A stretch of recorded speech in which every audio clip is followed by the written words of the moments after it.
itu para leluhur kita selalu berbicara seperti itu. Ketika disebut Siti Inggil, dan sebenarnya di sini itu memang sebuah makam atau memang kita hanya sebuah petilasan atau Ya. pernah ada yang didarmakan di sini. Ya. Menurut Pak Joko gimana? Ya, menurut saya tetap dulu itu peninggalan ini adalah untuk petilasan, untuk jagongan. Kemudian di zaman modern karena pemerintahan sudah diambil alih oleh komunitasnya Darmo Anyar, maka dijadikanlah suatu wujud-wujud seperti itu karena mudah sekali dikunjungi dan punya dasar-dasar untuk mau suku, mau sembahyang, mau surut, itu selalu pakai ada tenger yang Buat nyata. sahabat Pamujan biar mudah. Ya, ya.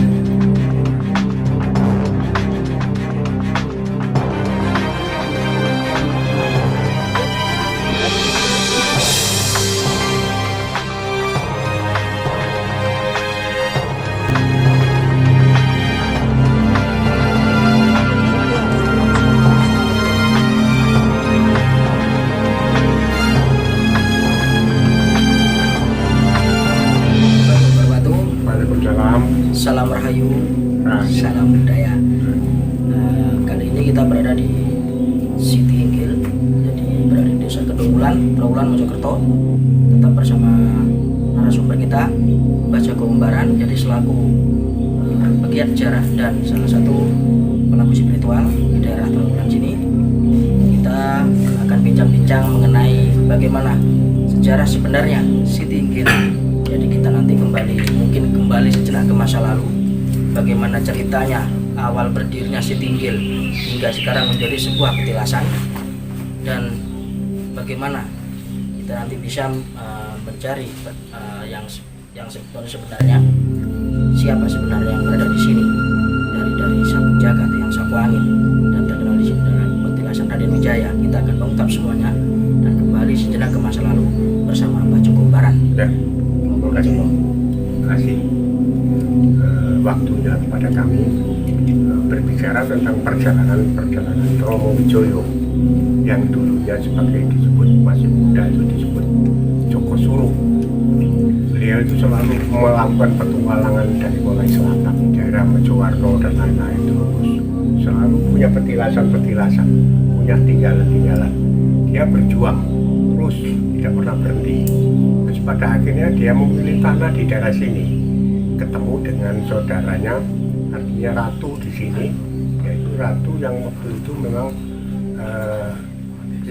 memang beliau itu seorang yang terkenal, yang berwibawa, yang namanya Simo. Ratu Simo waktu itu ada di daerah sini. Dia selalu diajak untuk melakukan satu pertemuan dan kesepakatan, persahabatan yang pada akhirnya menjadi satu kesatuan yang dia sama artinya dengan tujuannya Romo Wijoyo di sini.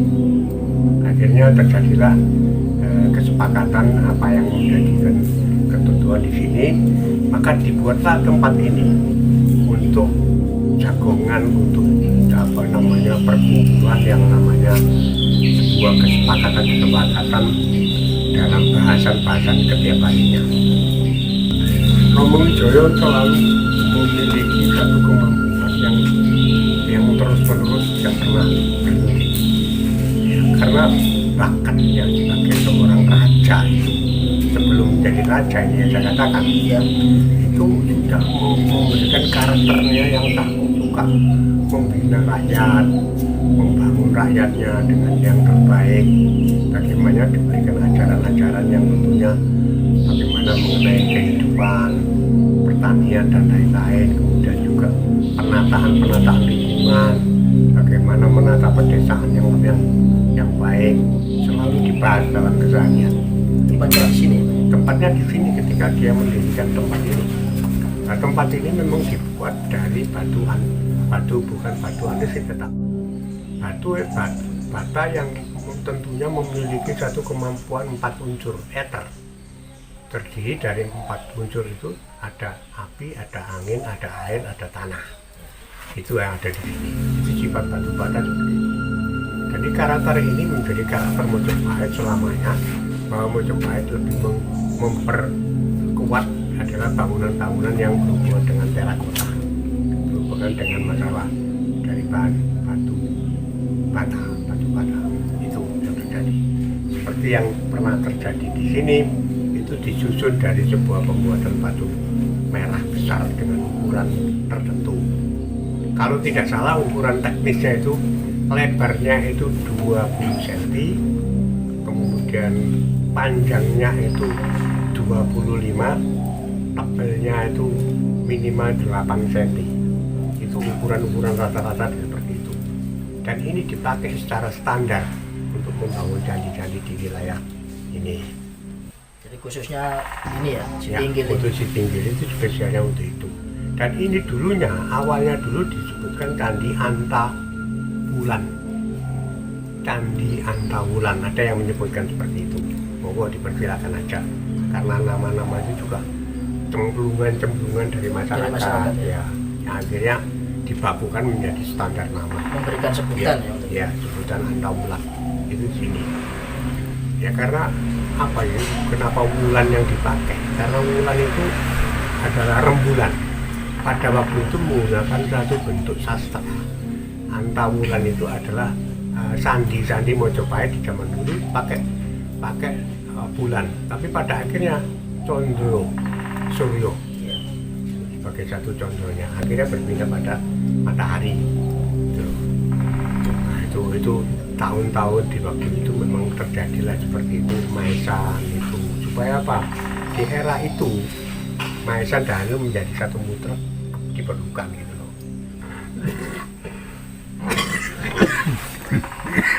Jadi ini masih era Raden Wijaya, Pak? Apa Ya, bukan? sebenarnya eranya era Wijaya, tetapi yang menangani ini dulu adalah eranya era zaman kenabian gitu loh, zaman kerasulan. Oh, tadi Ini bisa- harus dipahami dan harus diakui gitu loh, faktanya memang seperti itu. Tapi tadi pada saat kita mencoba untuk keliling sebentar tadi, Iya. saya bisa lihat dari sebelah kanan kita tadi Iya. ada sebuah makam, dua makam. Iya. Itu kan tertulis kayak sapu angin sama Iya. sapu jagat. Iya. Nah, itu sebenarnya gimana itu, Pak? Ya. Caranya?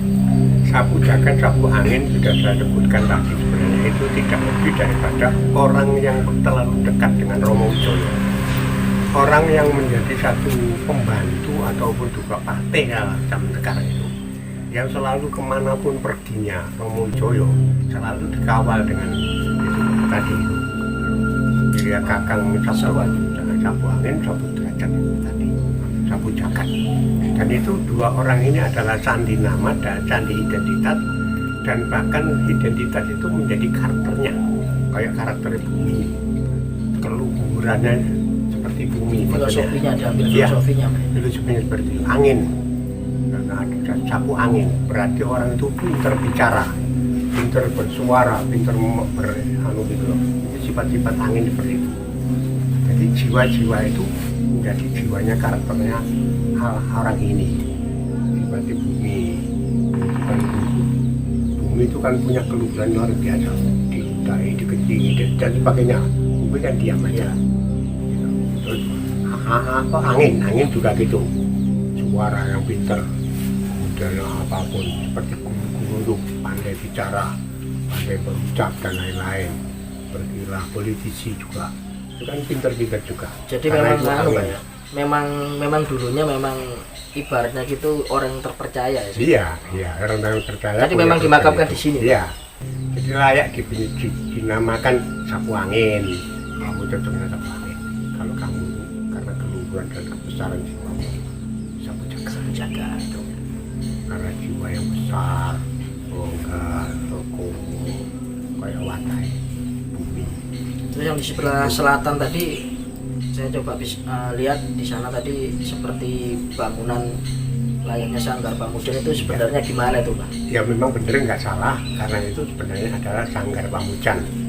Sanggar Pamujan itu dibuat sendiri oleh timnya dari sebuah kelompok, mungkin bukan daerah sini, bukan dari Jogja misalnya. Biasanya suka membuat gitu-gitu tuh. Waktu itu dasar punya dana, bersama-sama kita dibuatlah di sini. Karena beliau sangat menghargai ini. Jadi kan jangan sampai di sini, untuk masuk ke sini gitu. jangan lagi gereneng-gereneng lagi Jadi untuk ada di sebuah tempat penghormatan Pak ya, Ya. jadi dibangun di tempat Ya. lain. Satu bisa itu juga, atau yang kedua juga jangan salah juga, jangan-jangan juga mereka itu supaya kita steril, tidak terpengaruh dengan mayasan itu. Oh iya. Karena mayasan itu sebenarnya bukan seperti itu, bisa begitu. Jadi mencari tempat yang steril, yang benar-benar tidak terpengaruh oleh sesuatu apa yang namanya pencampuran dan kolaborasi yang tidak benar, gitu loh. Ini ada lagi Mbah yang sempat saya dengar katanya di wilayah Siti Inggil sini Iya. ada sebuah sumur yang Iya. menurut cerita jadi bisa menyembuhkan segala penyakit. Apa itu benar Pak? Kalau menurut jenengan? Nah, kalau masalah penyembuhan yang akurat itu, sejak awal sebenarnya orang itu harus punya keyakinan, punya rasa kepercayaan. Kalau sudah berangkat menuju ke sini, tentu harus dimasuki dulu keyakinannya. Kamu nanti tak obati Desiano, itu luar biasa di sana. Nanti kamu minum ya satu gelas itu, pasti kamu akan sembuh. Itu kalau didasarkan dengan keyakinannya yang sangat kuat. Justru energi yang menguatkan itu adalah energi keyakinan itu. Itu loh. Jadi itu ya. Nah itu akhirnya menimbulkan sesuatu kemaknaan yang sebenarnya, kebenarannya masalah itu ya karena kita sudah punya pegangan sangat kuat sekali. Itu. Siti Inggil. Benar. Aku di titiknya mana saya belum pernah tahu itu. Masuk sumur itu sumur kuno loh, memang sumur Ya, di situ. kalau yang saya baca mungkin di sini. Tapi kalau saya lihat dari bangunan Siti Inggil, kalau menurut panjenengan Pak Joko, sebelum ada bangunan ini dipugar atau direnovasi, sebenarnya Siti Inggil dulu itu berbentuk sebuah apa? Apa sebuah tanah? Kalau menurut saya pribadi, dan namanya Siti kan tanah, Iya, iya. Inggil tinggi Iya, iya. atau tempat yang tinggi. Ya. Apa gimana Mbak? Memang dulu tuh sebentuknya seperti potok. Potok itu dari tanah ya yang gunduk itu, di atasnya suket. Ya enggak tampak bangunan ini, enggak tampak sama sekali. Setelah terjadi dari tahun ke tahun itu berjalan, dilakukan pengupasan perlahan-lahan. Akhirnya ketahuan, loh kono foto nih, kono pondasi nih. Kemudian langsung selalu dilakukan pengupasan. Dilakukan konservasi. Karena waktu itu sudah penanganan purbakala di bawah Mahlempon itu. Jadi insinyur Mahlempon itu akhirnya dilakukan satu konservasi, pembersihan. Konservasi itu adalah perlakuan yang sangat hati-hati terhadap benda-benda purbakala. Jangan sampai cuil. Berarti itu gosok-gosok sama kupas dan lain-lain.